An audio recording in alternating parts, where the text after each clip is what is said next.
got hit pretty hard in the knee last night. How's he doing today, a day after? He's doing good.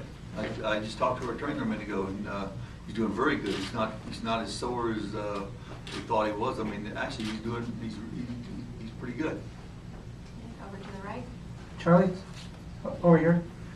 Speaking of Carlos, can you talk a little bit about two things? One, his development offensively, where he's now threat on both sides, and also, the last couple of years he's had to work with new pitchers. Cliff Lee comes in, Roy comes in, Oswalt comes in. Is that a difficult thing for a catcher, and how has he managed to do that? I think I've said this over and over this year. For the last 2 years, I've seen big improvement out of Carlos. As far as, and I think his hitting kind of relates back to the fact that he's really gained control of our staff, and he is a leader on our. He definitely, most of the time catchers become leaders because that they handle the pitchers.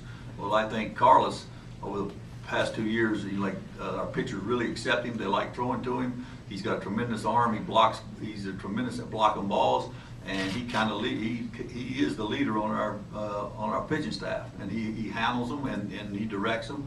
And like Holiday said the other night, I think I heard him say that he only shook off one pitch, and that was the last one to Phillips. And that just goes to show you how much confidence they got in him. And I think as far as improving his game and kind of trying to master his catching to become the best catcher he possibly can be, I think it has relaxed him enough, like where his hitting skills come out. In the minor leagues, I want to say the last year he's in AAA, he hit 300 or right at it, and he hit like 20 homers. And when I see him in the minor leagues, he could hit, but I think it's confidence, and I think it's a fact that he likes where he's at, and he comes to the ballpark every day in a very positive mood. But at the same time, I think his defense came first, and his hitting skills, they always been there. But I think the fact that he concentrates more, his batting average is up, his on base percentage is up. I mean, and also one of the biggest things about his hitting, he can get the guys to throw hard, and he's definitely a big, huge plus for us. And straight back. Charlie, can you possibly think back to 2007 and the difference you saw in your team when you got back in the playoffs in 2008? What's that?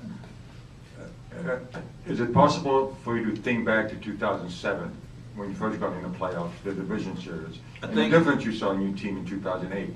I think we were very happy in 2007. I think that is the first time that we won, and I think we were very excited because we got in, and then we ran into a real hot Colorado Rocky team, and I think that they handled back then they handled our starters, our pitchers. I mean, they scored. If you go back and look, they scored the first 2 games. They scored quite a few runs on us, and got ahead of us in our ballpark. And then we had a real good close game out there in Denver, and they beat Jamie Moyer, and they eliminated us. But also, I think we learned a lot from that, and we had and we had a lot of determination and how much we like to play the game. I think that definitely helped change everything about our attitude and the way that we went about things and our goals. And I think the following year we were more determined. Like once we got in, we definitely once we made the playoffs, we were definitely concentrating on going deep or actually going to the series and winning.